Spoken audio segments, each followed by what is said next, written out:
Kaya nakikiusap po ako sa ating Pangulo na sana ngayon magkakaharap na po sila na ating presidente si Marcos at presidente ng Indonesia. Sana hingin na niya yung clemency ni Mary Jane. Sana palayain na po nila.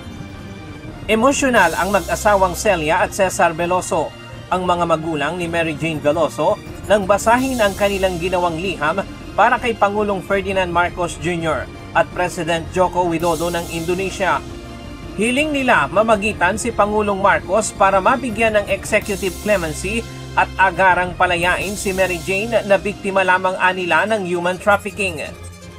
2010 nang hatulan ng parusang kamatayan si Veloso sa Indonesia matapos makuna ng 2.6 kilos ng heroin, ang bagahe na ipinadala ng kanyang recruiter.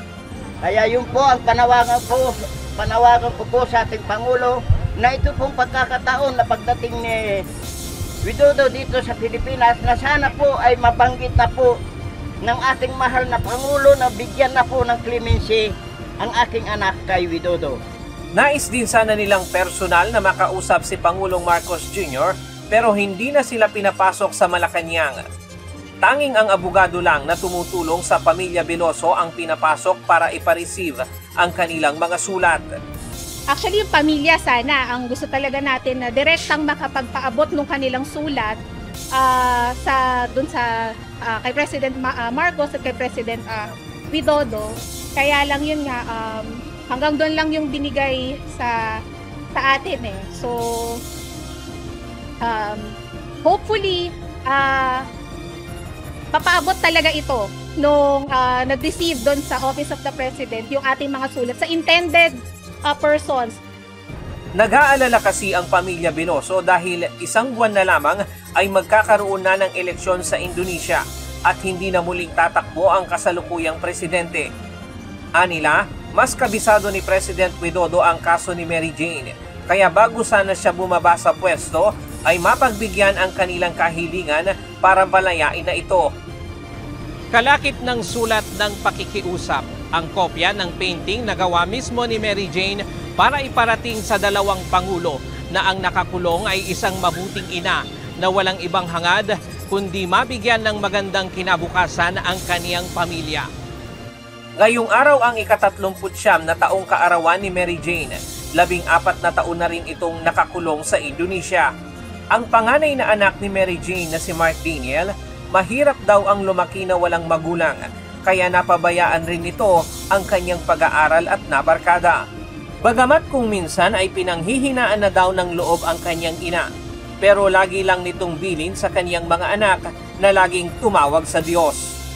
Kasi po, napakatagal na po, tapos hirap pong lumaki ng walang magulang po. Tapos yung nanay ko po doon na parang napanghihinaan na rin po siya ng loob na makakauwi pa po ba siya. Namayat na po siya, tapos tumanda po itsura niya. Hindi na po siya katulad ng dati. Kaya para makabawi sa ina, balak niya na muling bumalik sa pag-aaral. Masakit po na makita siyang ganun. Pero palagi po niya sinasabi sa akin, dasal lang po, tapos maraming tumutulong sa kanya, makakauwi po siya. Palagi po niya sinasabi yun, tumawag lang tayo sa taas, matutulungan po tayo.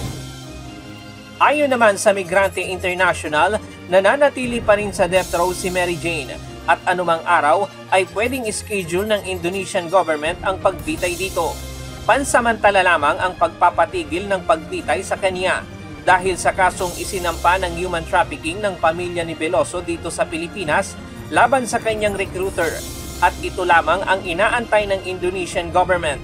Kaya dapat magpakita ang pamahalaan ng Pilipinas ng proactive effort para mapanagot ang traffickers ni Mary Jane dahil makatutulong umano ito sa pagpapalaya sa kanya. Hindi lamang ang ating panawagan for clemency at pagpapalaya kay Mary Jane, pero kung may positibong resulta ang human trafficking case ni Mary Jane dito sa Pilipinas, magagamit po ito ng Indonesian government as a basis, no, to re-examine her case and to see her as a victim of human trafficking based on legal grounds at tuluyan siyang mapalaya sa madaling panahon. Ryan Lacanlale, UNTV News and Rescue.